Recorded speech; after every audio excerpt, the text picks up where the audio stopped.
Here's one of the latest interviews from Rock and Metal Revival. If you want to hear the whole show, go to rmrshow.com. All right, then. So let's get this started. And my first interview segment is with the fantastic and gorgeous and talented Mr. Jeff Loomis. And shortly after this interview, he got the fabulous news, was confirmed that he will be a part of Arch Enemy. So I know that's a real game changer for him. He's already had an illustrious career, but may it soar to new heights. Pleasure to know you, Jeff, and here you go. Mr. Jeff Loomis, take it away. Hello there. How are you? Great to be here, and thank you for having me, V. It's awesome to be here. It's an honor. Really. Thank you. Thank you. Tell us what's, where do you want to start? Do you want to start like with your history, or you want to talk about what's going on now and work it backwards? You mean when I just first came out of the womb, or or when I picked up a guitar? No, yeah, I mean, I started playing guitar when I was, I think, 12 years old or something like that. Not a lot of people know that I actually started playing drums first, and quickly became bored with that. And my father had a guitar, just kicking around the house, and I picked that up one day and haven't put it down since. I just kind of found my forte with the guitar, and that's what I do. I play guitar, and I've enjoyed it ever since. I've been playing for many, many moons now. Yeah, it shows. Had a lot of great things happen, of course, in the band Nevermore. I toured with them for many years, and now I'm doing this project called Conquering Dystopia with a friend of mine by the name of Keith Merrow, who's from the Portland area. So he lives, about 3.5 hours away from me, and we kind of get together every now and then and write some metal together. And we have a brand new record out right now. And we kind of just been working off that record for the past year, and it's been going great. Just got back from China doing a bunch of seminars, and just over the past summer we toured with Animals as Leaders. So yeah, it was just a lot of fun, man. Been keeping busy and playing metal, Yeah, you have. And just to interject, because I'm gonna for those that know me and those that don't, with Benedictum, I think you and I met for the first time in Spain at the Metal Wave festivals. I believe it was in Jerez, Pete was instigating as always, and I remember just being totally like, oh my God, he's so beautiful. But not just that, you were so nice and so gracious, and you were like just like somebody I'd known for a long time, and then had the chance to see you again. I think maybe at some other festival, but then we recently we keep in touch every now and then saw you at NAMM this year, and that was really cool, and had a chance to reconnect with you there, and that was fun. And you were doing the Schecter booth, and everybody was like all just, oh my God. So it's cool to watch people watch you. And it's really the Schecter booth. Thank you very much for saying that. And the Schecter booth's always been just a blast. It seems like it gets bigger every year at NAMM and stuff, with the amount of people that come through there, because they have their own room now. You know what I mean? It's not just like a little booth, it's their own personal room. So I do a little bit of demoing stuff for them, and Keith and I did some stuff for them last year, and it was pretty chaotic, to say the least. NAMM is always overwhelming. You know, it's like so many people, and especially if you're wearing high heels and walking around. Yeah. Don't do that, Feet are all messed up the next day. You're like, oh my God, I can't do this. But also, I did have a chance to see Conquering Dystopia when you were playing here, and I was blown away. I didn't catch the very, very first song, so I walked in like probably third song in or whatever, and just through the portal. What I heard was so powerful, and then to see you up there, I was like, oh, that's my friend. But I was just like, this is badass. People need to hear this, and you all of you were tearing it up. And if you get a chance to check that stuff out, people definitely do so, and we'll be playing some of that too, I hope. So. It's good stuff. Yeah. It's good music. It's I know back in the early 80s and early 90s, I should say, too, the popularity of instrumental guitar music was very, very popular. And, it's not so much today, but we're trying to kind of bring that back a little bit with some of these instrumental pieces that we're writing with just more techno kind of, or not techno, techie I know what guitar. Yeah. Not any rave music. I'm not talking about that. Well, that could be next. You never know. General. Yeah.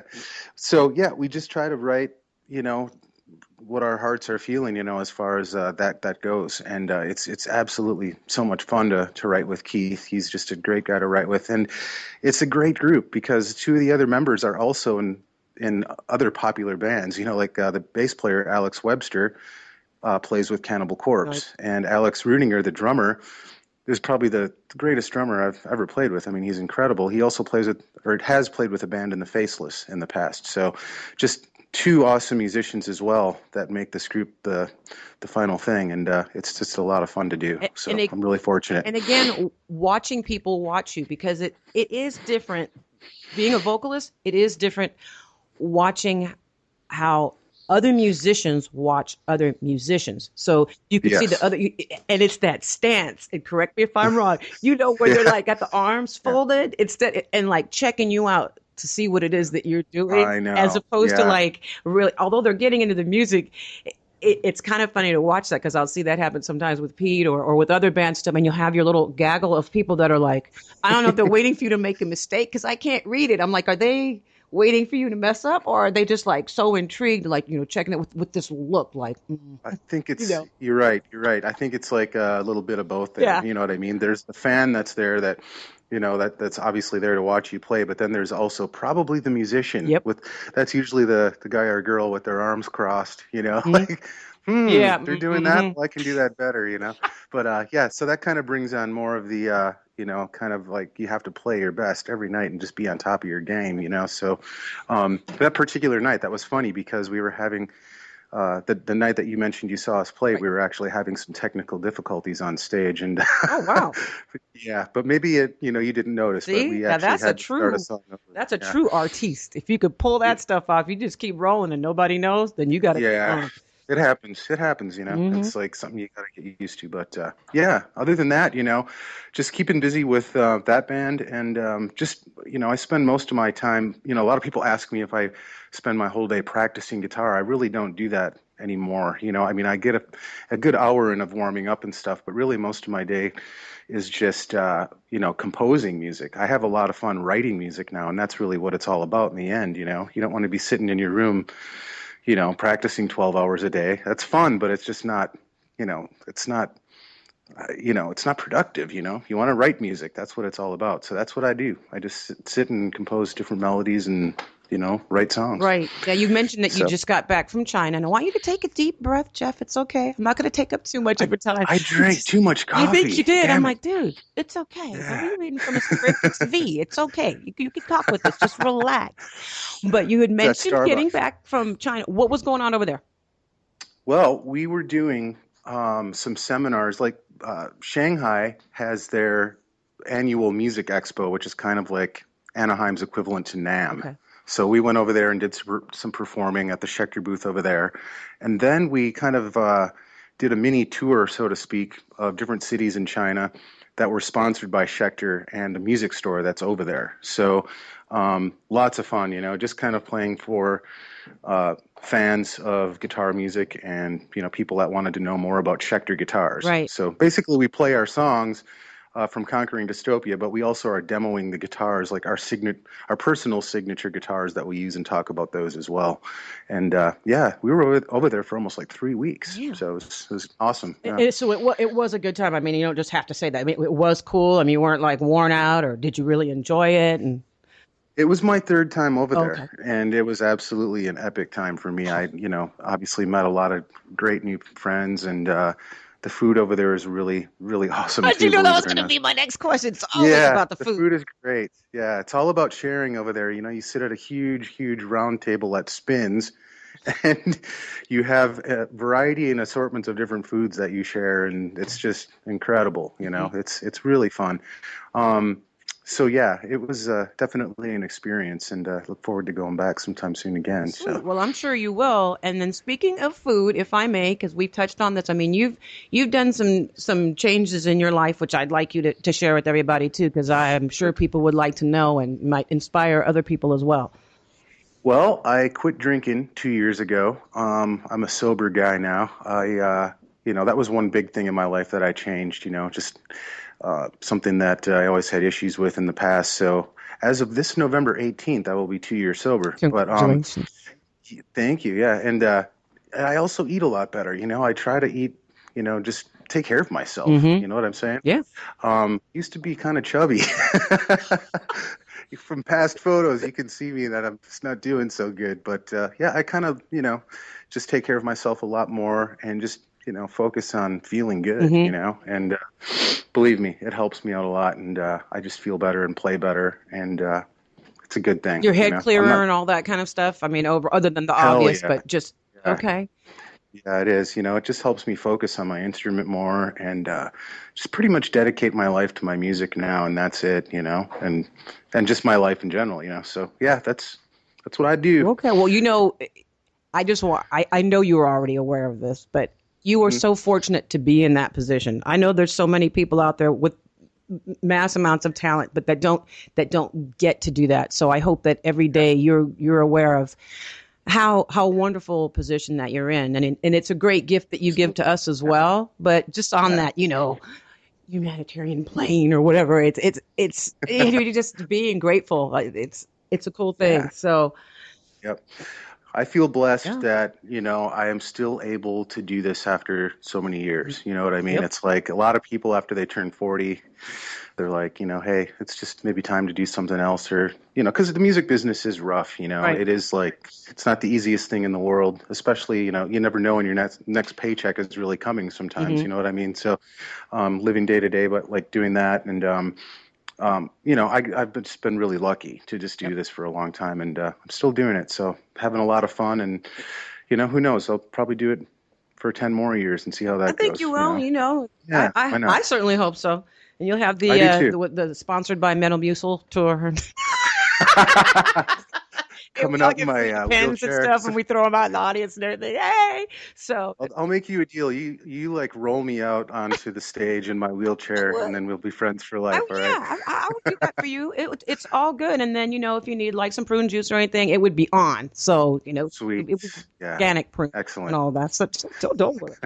Nothing but the best for you, honey. I wanted to find out, what is your mindset before you go on stage? Are you nervous? Are you calm? Where's your head? Yeah, that's a great question. I think that I still have a bit of the nerves going on before I go on stage, which I think still makes it kind of fun. You know what I mean?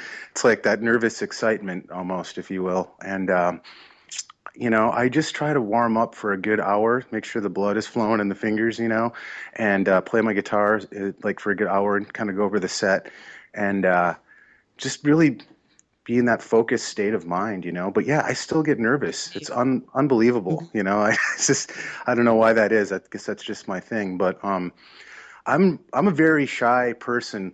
If I was to meet like a couple of new people after a gig or something, I just don't know how to deal with it. You know what I mean? I'm very like mild-mannered or something like that, So it's so weird because a lot of people will ask me, like, how in the hell do you go and play out in front of so many people and be okay, but you can't talk to two people standing in front of you, And I still can't figure that out myself. I'm just weird like that, It's almost like I get like, I don't know, just like this great feeling of excitement when I play in front of a crowd, I guess that's my way of kind of expressing myself. That's exactly right. And I honestly feel that's not as rare as you may think, because you tap into a different part of yourself.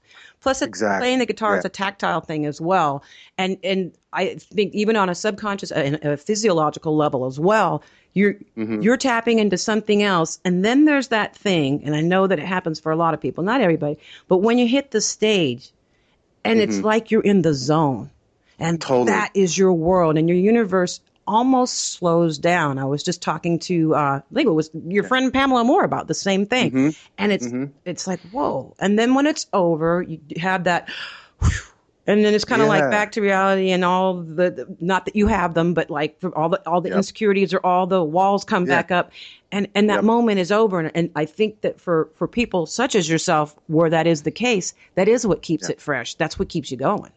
You're absolutely right. Yeah. It's almost like that addiction really of like, needing to play again. You know what I mean? It's like once you have that time off after a while, you need to get back and do it again. And that's just kind of that ever craving thing that's always there that I need to do, I hope you never stop. Awesome. I hope that as long as good Lord allows that you are bringing it the way you're bringing it. Really that's the best feeling ever. It's just that adrenaline, before you hit the stage is incredible. It's amazing. Yeah. And I want people to know where they can find you, your music, what you want them to know, and let's roll.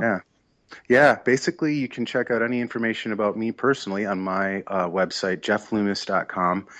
Conquering Dystopia also has a website, which is just conqueringdystopia.com. You can check out the whole new record that's streaming for free there, and check out what Keith and I and Alex and the two Alexes are doing for free. So you check out all the music there, and if you're into the band, of course, buy the record. Why not, right? Thank you, please. Yeah. And also I have a fans page on Facebook. I think it's just Jeff Loomis Fans or something like that. So you can get a hold of me on there too and ask questions or whatnot, and there you go. Because you do a lot of clinics and a lot of all that kind of stuff, teaching and everything. So I do that as well. Yeah, on the side, just like I never really got the chance to do that in Nevermore. People are always like, "What are you doing here? What are you doing there? What are you playing that particular scale or something?" And I'd always have to get back in the bus or whatever and go to the next city. And I was like, man, it sure would be cool, to put some kind of things together to go out and show kids what's going on, and that's kind of why we put that whole thing together like 5 years ago. I started doing clinics, and it's been a success. That's why we continue to do it, and I've been all over the damn world doing that, not just with Nevermore, but with this whole clinic thing. We've been to Europe, Australia, where else have we been? I think we even did some stuff in Istanbul too. Like it's just crazy all over the place, like everywhere. And how rewarding Canada, is United that? States. It's got to be. Yeah, it's awesome for you. It's really awesome. And good for us. And Jeff, I want to thank you for taking time out of your busy schedule. I know you have a lot going on. I hope the future holds many exciting and wonderful things, and that you keep me posted, and that I get to see you soon. Absolutely. Thank you so much for having me. All right, it's been a pleasure talking with you. Indeed. I love you much, okay? To catch the whole show of Rock and Metal Revival, all you have to do is check it out on these affiliates. Mega Rock Radio's on Saturdays from 11 a.m. Eastern Time, on Rock 101 KLOL on Saturdays 11 p.m. Eastern, on Z-Rock 106.9 KKZR Sundays at 8 p.m. Eastern Time, and on Uncontrolled Noise Tuesdays at 1 a.m., Thursdays at 8 p.m. Eastern Time, and on Saturday nights at 7 p.m. Eastern on uncontrollednoise.com. And make sure that you leave them a message and tell them that you found Rock and Metal Revival on their stations. Enjoy this edition of Rock and Metal Revival.